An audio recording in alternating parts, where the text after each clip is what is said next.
Katibu wa Baraza Jipya la Ulinzi la Iran, Ali Shamkhani, amesema wazi kuwa mfumo wa makombora wa nchi hiyo hauwezi kujadiliwa katika mazungumzo yoyote ya kimataifa. Akizungumza katika mahojiano na kituo cha habari cha Al Jazeera cha nchini Qatar yaliyochapishwa Ijumaa, Shamkhani alisisitiza kuwa uwezo wa makombora wa Iran ni sehemu muhimu ya sera ya ulinzi wa taifa.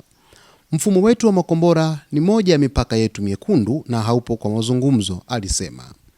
Shamkhani alionya kuwa jaribio lolote la uchokozi dhidi ya Iran litajibiwa kwa nguvu, kwa uamuzi na kwa kiwango kinacholingana na kitendo husika. Alieleza kuwa utayari wa kijeshi wa Iran uko katika kiwango cha juu, akionya kuwa makosa yoyote ya kimahesabu kutoka upande mwingine yatakuwa na madhara mazito sana. Katika mahojiano hayo, Shamkhani pia alizungumzia nafasi ya Marekani katika masuala ya kikanda, akidai kuwa Israel haiwezi kuchukua hatua bila msaada wa moja kwa moja kutoka Washington. Hata hivyo, alisisitiza umuhimu wa kuepuka kuongezeka kwa mvutano katika eneo hilo. Kujiepusha na vitendo vinavyodhoofisha usalama na udhibiti wa kikanda ndiyo njia ya busara kwa pande zote, alieleza. Akizungumzia mazungumzo yanayoendelea kati ya Tehran na Washington, Shamkhani alisema kuwa ikiwa yatafanyika kwa uhalisia na bila madai ya kupindukia, yanaweza kuleta matokeo chanya na kulinda maslahi ya pande zote.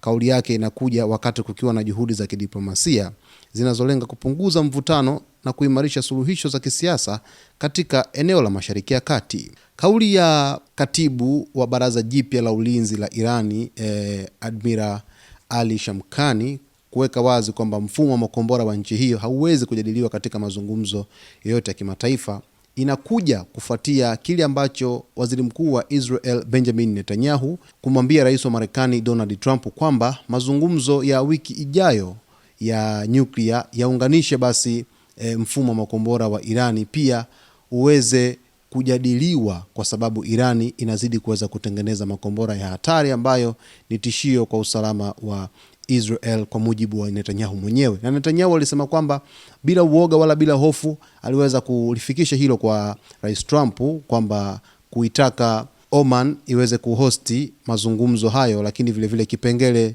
cha masuala ya makombora kiweze kuingizwa kwenye mazungumzo kati yake na Marekani. Sasa bado viongozi wa Irani wanazidi kuweza kupigilia misumari kwamba hakuna mazungumzo yatakayozungumzwa kwenye upande wa makombora ya taifa hilo, lakini swala la nyuklia wamekubali, lakini sio kuingilia kwenye mfumo wa makombora wa nchi hiyo.